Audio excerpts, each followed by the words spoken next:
Because I think that what I've consciously decided to do is be patient and wait for those instructions again, as opposed to the instructions from the record company.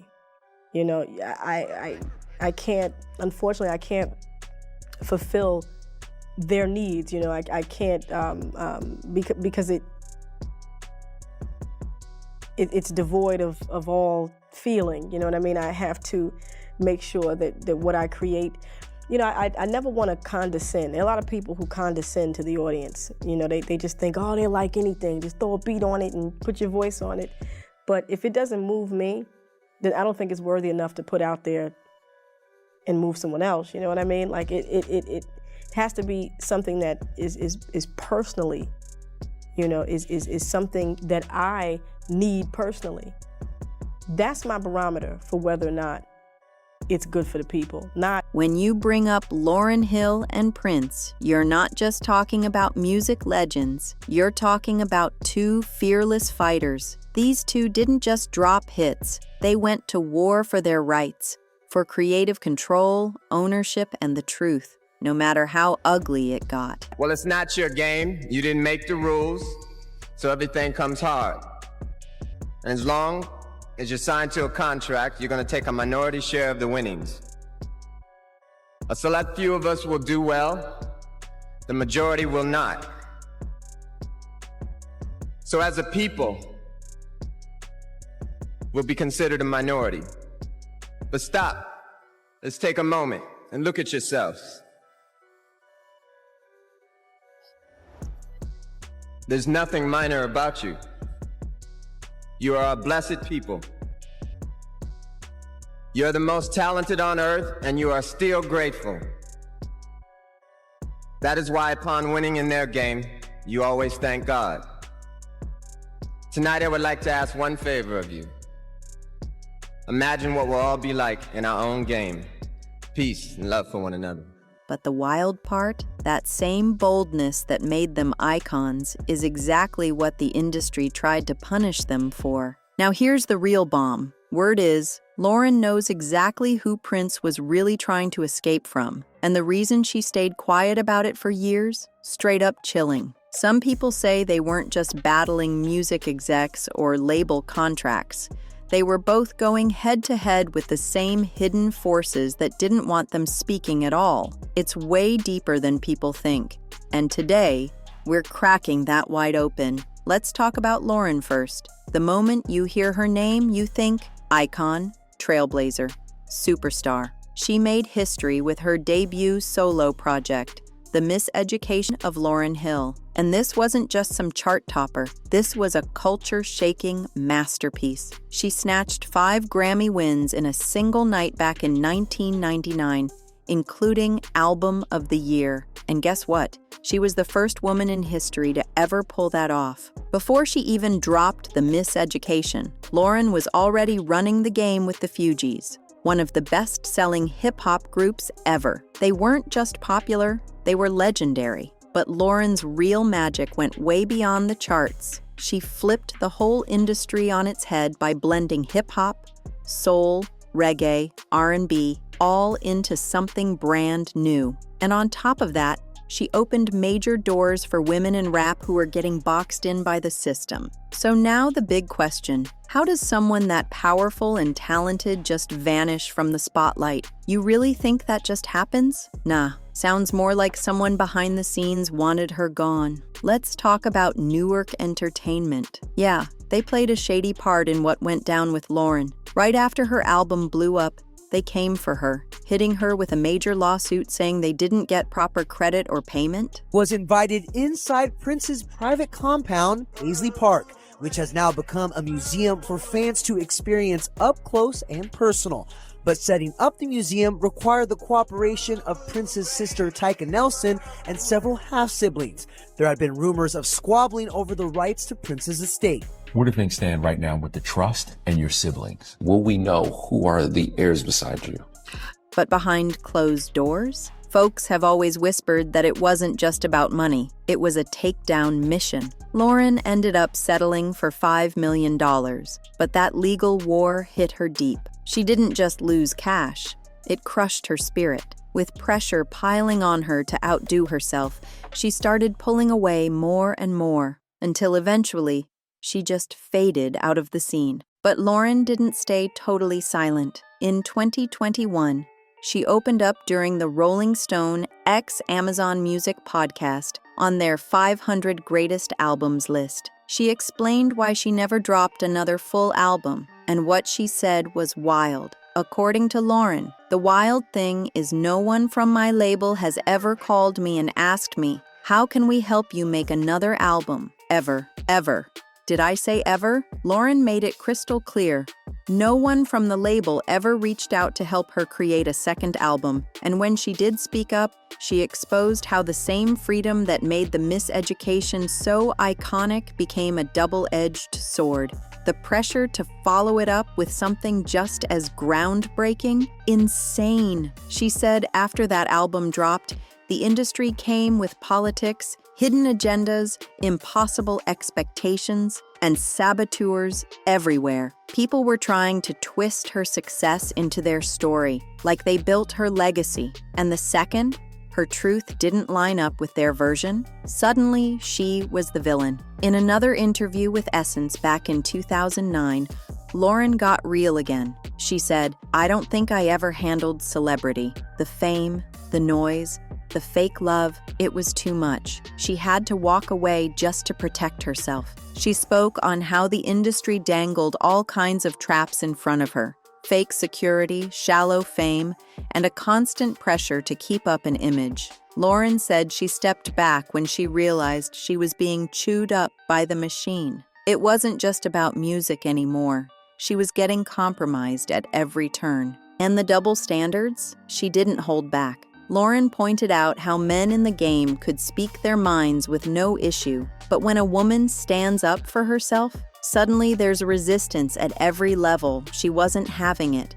She wanted freedom to create, to live, to exist, without being controlled or shut down. On top of that, Lauryn's been vocal about deep-rooted problems in the system: racism, sexism, even calling out the hypocrisy of the IRS. And all of that, it supposedly got her blackballed from the industry. Yeah, Lauryn's journey wasn't without a few wild moments that stirred serious controversy. One of the biggest came when rumors started flying that she said she'd rather die or let her kids starve than have white people listen to her music. That blew up fast, and people were heated. But Lauryn tried to shut it down on the Howard Stern show, explaining that her words got twisted way out of context. She never said it like that, but the damage was already spreading like wildfire. Then came a whole different kind of drama: her connection to this mysterious spiritual advisor named Brother Anthony. Word on the street is that this guy had some serious cult-like vibes. No, I think that it was probably taken out of context. What I was saying is that I make my music for young black youth because I'm a young black youth myself, and there's a message in my songs. Yes. And that's for people who look and come from the same areas that I do. That doesn't mean that my music isn't universal. So you don't mind white people? So you never said, I don't want white people to buy my music? I'm not stupid. You know, I'm a musician, but I like to consider myself a businesswoman. I mean, your manager's a white guy, right? Yeah, he is. Right. So what was said? And what's worse, people claim he had major influence over Lauryn. Apparently, Brother Anthony pushed her to cut off her management team, ditch her collaborators, and even distance herself from close friends, moves that some say wrecked her career behind the scenes. When she finally came back into the spotlight in 2001 for her MTV Unplugged 2.0 performance, fans were shocked. She hit the stage solo, singing raw and with vocal cords that were clearly strained. The album ended up flopping hard, no commercial traction, no chart success. People didn't know what to make of it. During the show, Lauryn referenced Brother Anthony a lot. She got deep and told the audience, "I started to see that my concept of spirituality was totally wrong. Real religion is no religion at all. Truth is the true covering." And then came the most intense part. She said that once she embraced that mindset, two major things happened. Her creativity came back like a flood, and she clashed with everyone she loved. Later on, Lauryn packed up and went down to Miami to try and cook up her second solo album, but things got rocky fast. Word is she was asking producers and musicians to do it for God, which basically meant no paycheck. Yep, she wanted them to work for free, and that rubbed a lot of folks the wrong way. But that wasn't the only drama. In 2012, Lauryn ran into serious legal trouble. She got hit with federal charges for failing to pay $1.8 million in taxes. The following year, she actually did time, 3 months in prison. By that point, her music career was already hanging by a thread, and jail time didn't exactly help her bounce back. To make things worse, she picked up a reputation for being unpredictable on stage. Fans were disappointed when she kept showing up hours late, or not showing up at all. Her performances were called messy, inconsistent, and that just gave critics more ammo to say she was difficult or unprofessional. But behind all that noise, some say the real reason Lauryn vanished was much darker. They claim she was blacklisted, silenced, just like Prince. Prince knew the industry wasn't playing fair either. He caught on that Warner Brothers was keeping too much control and too much money from him. So he started demanding what he deserved, but it wasn't simple. He thought he could just tell Warner he wanted out, but they weren't letting go that easy. It became a war. Leading up to the release of the Gold Experience, things got so tense between Prince and Warner Brothers that he made a bold move. He showed up in public with the word slave written across his face. Prince's fight with Warner Brothers wasn't just about music. It was about identity, power, and control. He argued that once he signed that deal, the label didn't just own his songs, they owned his name. Imagine that, your own name, legally controlled by a corporation. That's why he flipped the script and changed his name to a symbol. Yeah, that symbol. The world started calling him the artist formerly known as Prince, or just the symbol. It was his silent protest against the system choking his freedom, and he didn't stay quiet about it either. In a 1999 Paper magazine interview, Prince dropped the bomb. "I wanted to buy my masters back from Warner Brothers. They said no way, so I'm going to re-record them, all of them." He wasn't bluffing. He said, "Now you'll have 2 catalogs with pretty much exactly the same music, except mine will be better. And you can either give your money to WB, the big company, or to NPG. You choose." That was a straight-up rebellion. Prince used every platform he had, interviews, award shows, speeches, to call out the industry for the way it traps artists. He wasn't afraid to put the truth on blast. Meanwhile, Lauryn, she's still here, probably because she stayed quiet when things got too real. When the pressure got heavy, she stepped back instead of pushing forward. But Prince, he didn't back down, and that's what makes his death feel so eerie to fans. He passed away under mysterious circumstances, and some folks believe it wasn't just a coincidence. Prince knew the machine was coming for him, just like it's done to others who tried to fight back or expose what really goes on behind those closed doors. Right before he died, Prince dropped a cryptic photo of himself online, and it came with a chilling hidden message that later got deleted. Just when you thought you were safe. Spooky, right? And that's not all. It turns out Prince may have predicted his own death twice. At his very last appearance during a party at Paisley Park, just after receiving treatment and only days before he passed, Prince reportedly told everyone there, "Wait a few days before you waste any prayers." Like, what did he know? This is why Lauryn Hill's story hits different. She didn't just vanish from the spotlight because she couldn't handle fame.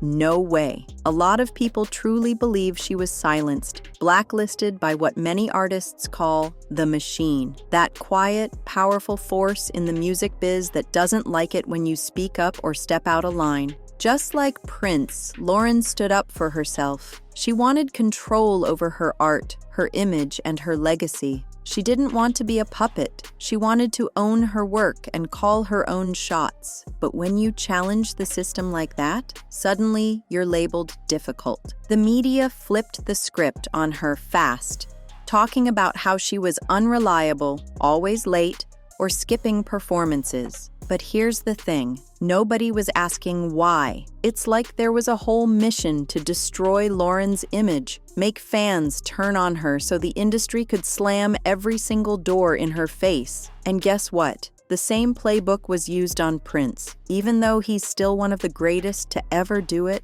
the media tried to twist his legacy. Suddenly, people were calling him a control freak, saying he was too hard to work with, and then came all those darker rumors, accusations about how he treated women in his life. Instead of celebrating his genius, the headlines shifted. The media and industry pushed stories that made folks question his character, his mind, even his humanity. But think about it, was all of this just random? Or did the smear campaign start right when Lauryn and Prince began demanding what they earned? Was Lauryn really unreliable? Was Prince truly controlling? Or were those just clever distractions to make us ignore the real issue? That they were fighting for ownership and freedom in a system built to keep artists in check? And how many more legends have been silenced just like that? Careers crushed, reputations dragged, all for daring to say, "I want what's mine." It makes you wonder, who's really pulling the strings behind this industry?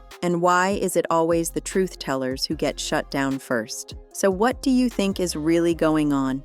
Who's calling the shots? Is all of this connected? Drop your thoughts in the comments. We want to hear what you've got to say. And if this blew your mind, don't forget to like, subscribe, share, and hit that notification bell so you don't miss what's coming next. See you on the next one.